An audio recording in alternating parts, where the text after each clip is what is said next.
وكان النبي صلى الله عليه وسلم كثير البكاء عند الصلاة وعند قراءة القرآن، خشية من ربه وخوف من خالقه، نعم، وحرقة في قلبه عليه الصلاة والسلام. ومرة وكان يسمع لصدره أزيز كأزيز المرجل من البكاء، يصلي وهو يبكي عليه الصلاة والسلام.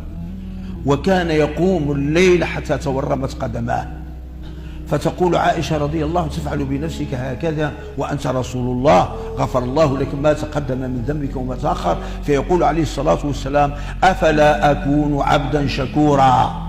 الله أعطاني من النعم وأغدق علي من البركات والخيرات ما يتطلب ذلك أن نكون أعظم الشاكرين له سبحانه وتعالى. نعم. يقول عليه الصلاة والسلام لمسعود: اقرأ علي القرآن. أقرأ عليك؟ يقول ابن مسعود: أقرأ عليك القرآن وعليك أنزل؟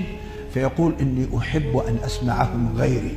قال ابن مسعود: فأقرأ عليه من سورة النساء: فكيف إذا جئنا من كل أمة بشهيد وجئنا بك على هؤلاء، يعني توصل إلى هذه الآية: فكيف إذا جئنا من كل أمة بشهيد وجئنا بك على هؤلاء شهيدا. فيقول عليه الصلاة والسلام: حسبك حسبك حسبك. قال: فأنظر إلى رسول وإذا بعين تدمعان البكاء، شدة البكاء.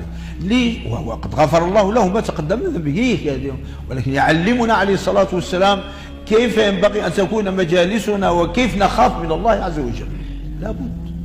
وهكذا كان أصحابه رضوان الله عليهم الذين تخرجوا من مدرسته وتربوا في حضنه عليه الصلاة والسلام. فهذا أبو بكر أفضل الناس بعد الرسل عليهم الصلاة والسلام، أفضل الناس هو أبو بكر. ومع ذلك أبو بكر هذا رضي الله عنه يقول، كان يقول رضي الله عنه، سبحان الله، يقول رضي الله عنه: وددت أني شعر في جنب مؤمن يدخل الجنة وأدخل معه. ويقول: وددت أني شجرة تعضد سلوكها البعير ولا أكون رجلا يموت ثم يبعث ثم يحاسب. هذا هو مبشر بالجنة.